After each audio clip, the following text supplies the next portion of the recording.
आप सभी के हृदय में विराजमान परमात्मा को मेरी राम राम। उस विप्र ने भगवान शिव की स्तुति की और उसकी स्तुति को सुनकर भगवान शिव प्रसन्न हो गए।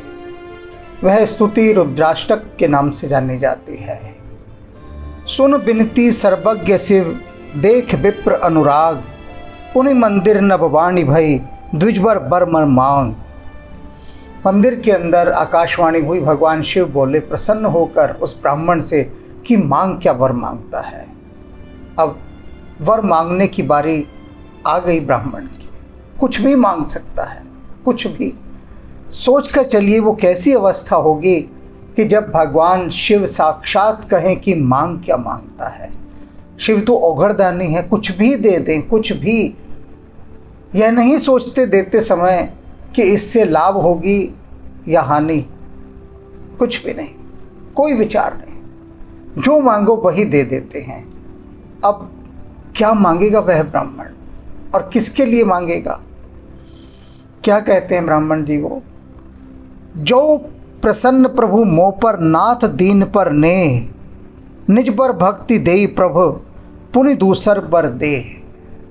क्या कहते हैं? सबसे पहले जो प्रसन्न प्रभु मोह पर, कि हे भगवान शिव यदि आप मुझ पर प्रसन्न हैं, नाथ दीन पर ने, और अपने इस दीन सेवक पर आप अपना अपार स्नेह रखते हैं, तो सबसे पहले तो मुझे यह वर दीजिए, निज पद भक्ति देहु प्रभु, कि अपने चरणों में मुझे अपनी भक्ति प्रदान कीजिए, कि वो भक्ति मेरी कभी ना बिसरे जो आपके चरणों में है।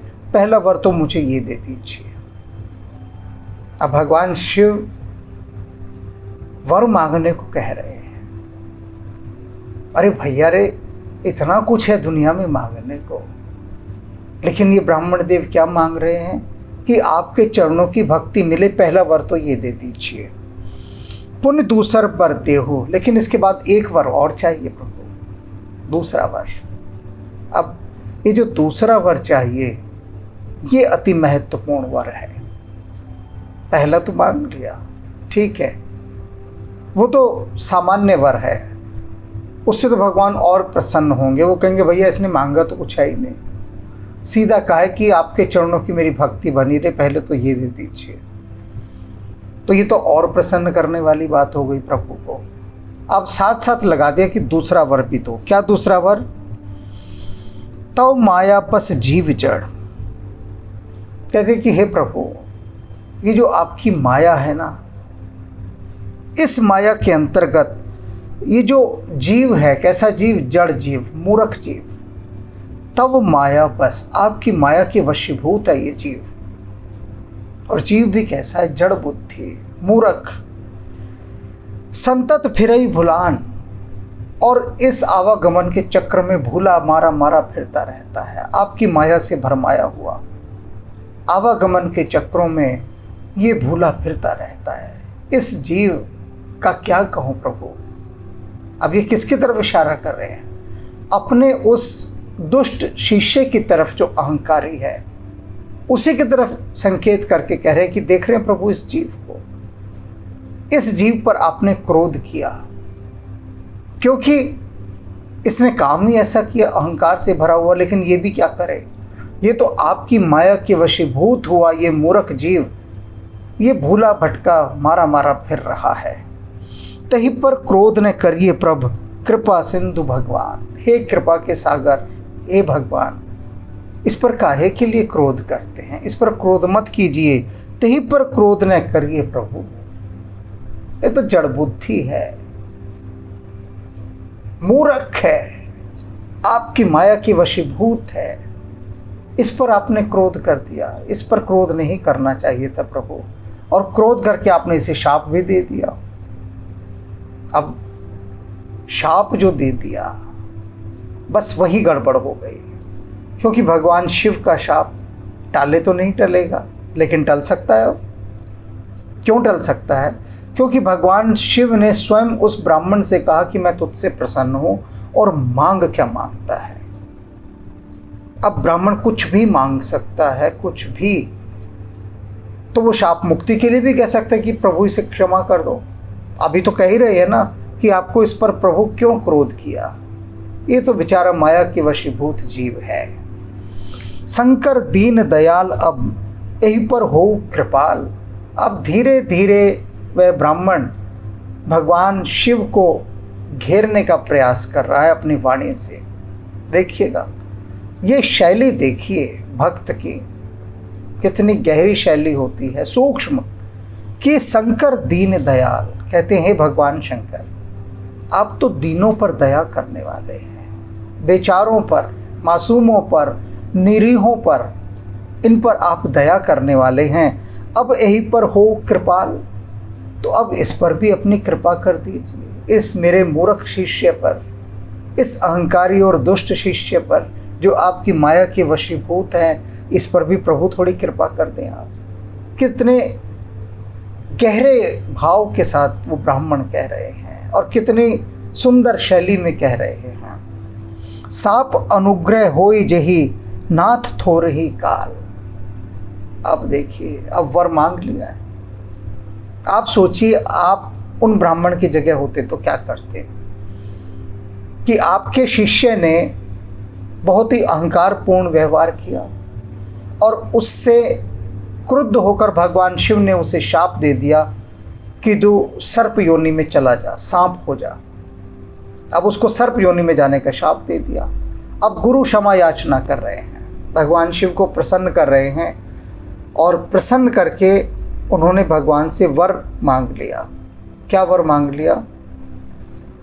साप अनुग्रह होई जही नाथ थोरही काल, कि इस पर, मेरे इस शिष्य पर ऐसा अनुग्रह कीजिए, ऐसी कृपा कीजिए कि जो आपका शाप है जही विधि नाथ थोरही काल, कि थोड़े काल में आपका शाप समाप्त हो जाए।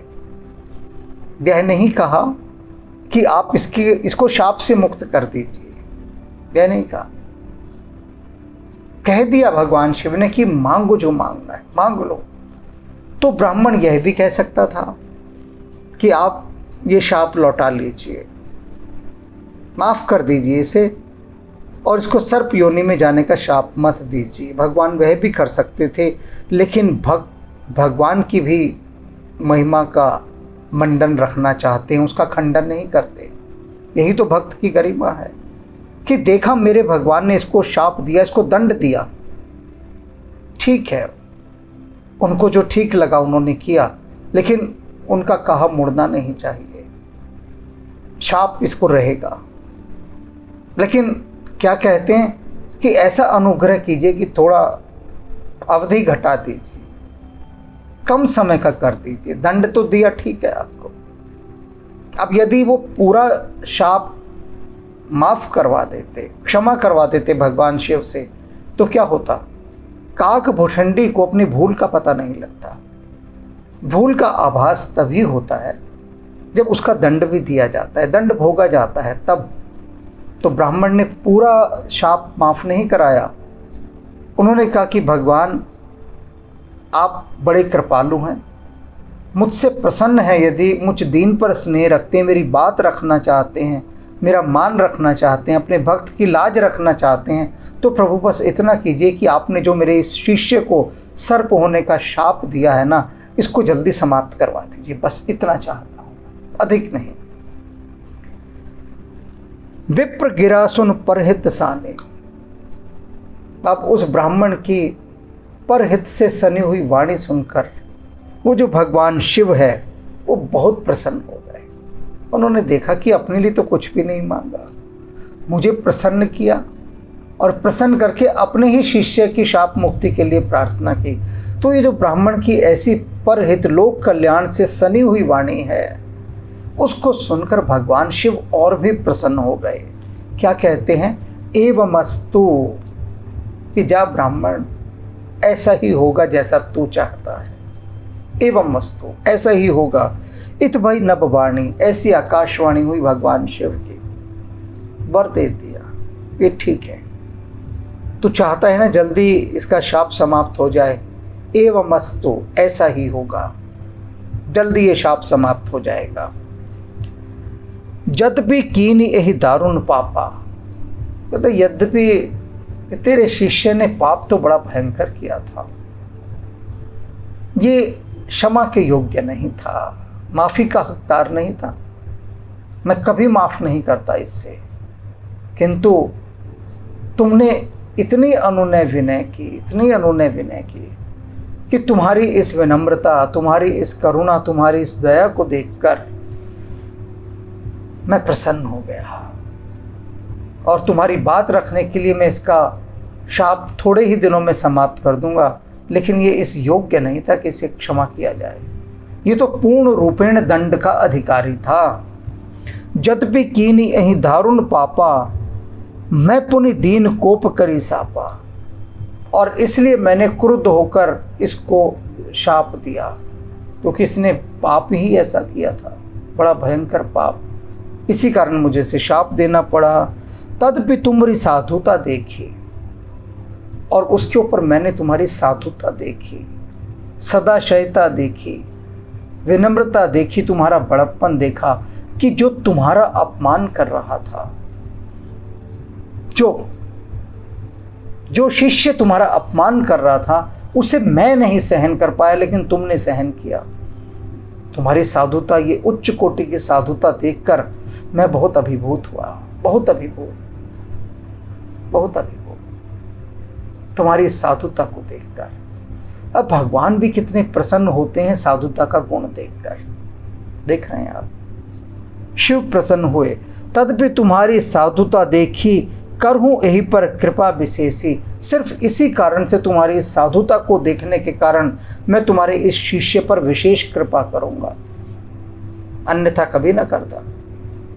मैं तो इसको ऐसा दंड देता, ऐसा दंड देता, और लेकिन तुमने रोक लिया, और तुम्हारी इस साधुता के चलते मैं इस पर अब विशेष कृपा करूंगा। क्या कृपा करेंगे? क्षमाशील जे पर उपकारी, ते द्विज मोहि प्रिय जथा खरारी। भगवान शिव कहते, देखो ब्राह्मण, तुम मुझे बहुत प्रिय हो, बहुत प्रिय। क्यों प्रिय हो?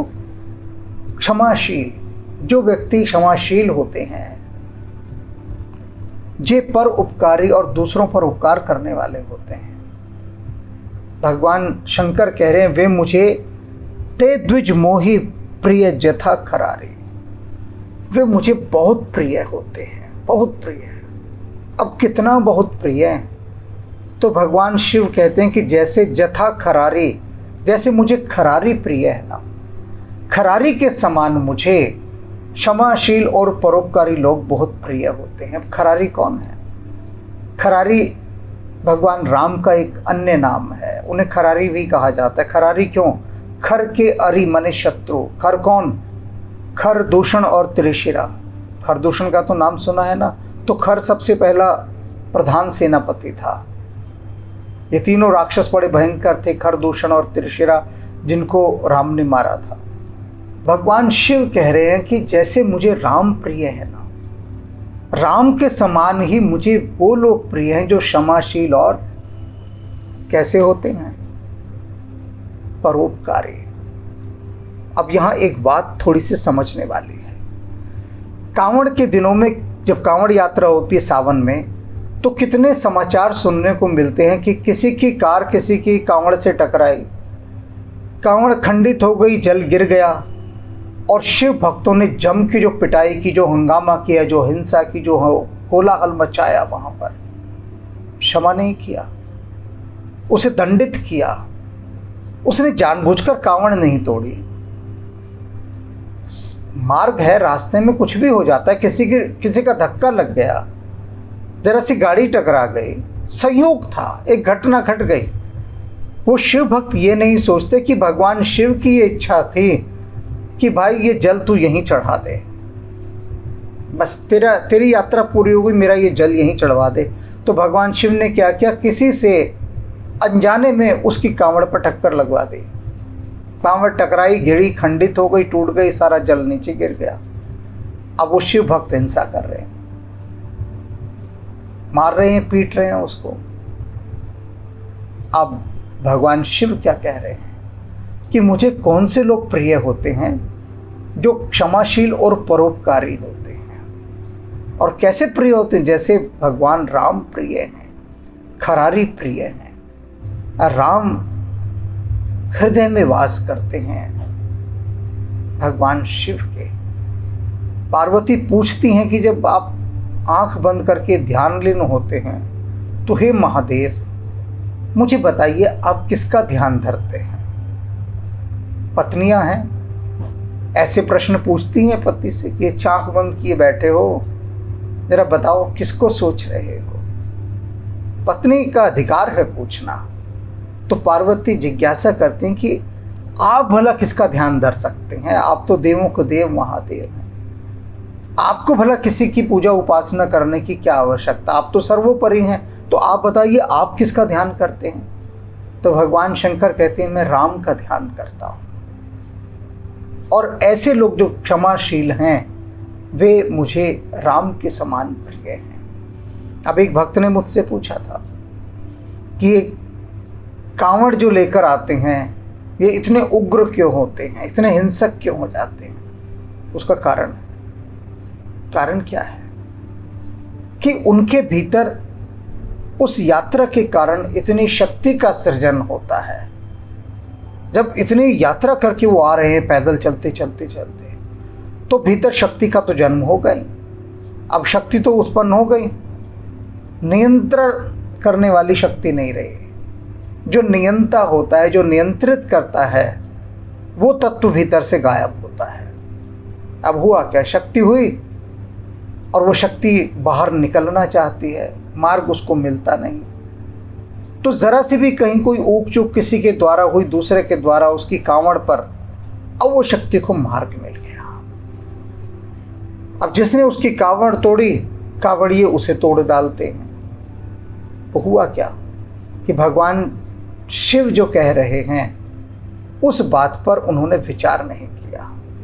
कितने स्पष्ट शब्दों में भगवान शिव ने यहाँ कहा कि क्षमाशील और परोपकारी लोग मुझे वैसे ही प्रिय हैं जिस प्रकार से मुझे भगवान राम प्रिय हैं। मोर शाप द्विज वृथ न जाई, कहते हैं ब्राह्मण सुन, मैंने इसको सर्प होने का शाप दे दिया है और मेरा ये शाप व्यर्थ नहीं जाएगा, ये रहेगा ही रहेगा। हाँ, तुमने एक विशेष मुझसे विनती की है कि इसकी अवधि कम हो जाए, तो ठीक है, मैं इसकी अवधि कम करता हूँ। कितनी कम करता हूँ? जन्म सहस अवश्य यह पाए, 1000 जन्मों तक ये सर्प योनि में रहेगा, बस इतना ही दंड देता हूँ। 1000 जन्म, कितनी अवधि कम कर दी? क्योंकि भगवान शिव ने तो उसको सदा सदा के लिए सर्प योनि में ही झोंक दिया था, हमेशा के लिए। कहा ना जा तू सर्प हो जा। अब जा तू सर्प हो जा तो वो सदा सर्प की योनि में ही रहेगा, बाहर ही नहीं निकलेगा। उस कैटेगरी से उसकी मुक्ति नहीं होनी, उस श्रेणी से। और इस बात को ब्राह्मण ने समझ लिया था। उन्होंने कहा ये तो बड़ा अनर्थ हो जाएगा मेरे शिष्य के प्रति, उसका तो सब कुछ नष्ट हो जाएगा, क्योंकि भगवान शिव का शाप कोई नहीं काट सकता, वे ही काट सकते हैं। तो प्रसन्न किया उनको, रुद्राष्टक के माध्यम से प्रसन्न किया। शिव प्रसन्न हो गए। तो उन्होंने कहा कि भगवान इसके शाप की अवधि कम कर दीजिए, बस इतनी कृपा कर दीजिए। तो 1000 साल, देखा कितना जबरदस्त डिस्काउंट दिलवा दिया। 1000 साल। अब 1000 साल कुछ भी नहीं होते हैं, कुछ भी नहीं होते महाकाल की गणना में। अनंत काल भी तो कह सकते थे भगवान शिव, और वो कह ही दिया था कि सदा सदा के लिए। लेकिन उसको दंड को कम करवा के 1000 साल की अवधि कर दी। अब इस पूरे प्रसंग से एक बात को समझिए कि भगवान शिव जो बात कह रहे हैं वो क्या है, उसका सार क्या है कि यदि आप अहंकार पूर्ण कोई भी कृत्य करेंगे तो उस कृत्य के चलते एक महापुरुष तो आपको क्षमा कर सकता है, एक संत तो क्षमा कर सकता है, लेकिन विधाता क्षमा नहीं करता। प्रकृति बड़ी क्रूर होती है, वो आपके लेखे जोखों का हिसाब रखती है। तो यदि आपने अहंकार से भरा कोई कृत्य किया तो प्रकृति उसका दंड देगी। भगवान शिव ने तत्काल दंड दे दिया, शापित। ये शाप क्या है? ये शाप हमारे कर्मों का फल है और कुछ नहीं है शाप। ये जो 1000 वर्ष तक इसको सर्प योनि में रहना पड़ा, उसका अर्थ है कि ये मरता, फिर दोबारा जन्म लेता, फिर सर्प योनि में लेता, फिर मरता, फिर सर्प योनि में जन्म लेता। तो इस तरह से 1000 वर्ष तक सर्प योनि में ही रहता, या ऐसे सर्प के रूप में जन्म इसका हो जाता जो 1000 वर्ष तक जीवित रहता है। ऐसे अनेक सर्पों की प्रजातियां हैं, कछुओं की प्रजातियां हैं जो कई कई हजार वर्ष तक जीवित रहती हैं। उनकी कालावधि इतनी है, कितना कम शाप कर दिया। और इसीलिए कहते हैं कि यदि गुरु दयालु हो, गुरु सामर्थ्यवान हो, तो वो आपको बहुत सारे पापों से बचाकर बाहर निकाल कर ले आता है। गुरु की शक्ति इतनी होती है। अब यहाँ देखा ना, काकभूषणी स्वयं कह रहे हैं कि मैं पाप में गिरा हुआ, गुरु के प्रति द्रोह करने वाला, गुरु के प्रति छल कपट करने वाला और गुरु की अवज्ञा करने वाला, गुरु के प्रति अहंकार पूर्ण व्यवहार रखने वाला, ऐसा मैं अयोग्य कुपात्र शिष्य गुरु का। और मेरे समर्थ गुरु जो कि दयालु थे, उन्होंने मुझे कितने बड़े दंड से बचा लिया। तभी तो तुलसीदास कहते हैं ना, तुलसी संगत साधु की हरे कोटि अपराध। इसका कितना बड़ा अपराध था, लेकिन उस साधु की संगत से हरे कोटि अपराध, इसके वो करोड़ों अपराध सारे हर लिए गए। इसलिए गुरु की महिमा बहुत अपार है, गुरु का सामर्थ्य अपार है। गुरु आपको न जाने कितने पापों से निकालकर बाहर बचा कर ले आता है। अभी इसमें आपने देखा कि भगवान शिव के शाप से भी इनके साधु जैसे गुरु उनको बाहर निकाल कर ले आए। दयालु थे, करुणावान थे। सभी इस बात को बहुत गहराई से समझे कि गुरु की महिमा अपार है। गुरु आपको पापों से बाहर निकालकर पार कर सकता है। शिव भी यदि शाप दे दें तो भी गुरु आपको उस शाप से बचा लेता है। तो राम राम।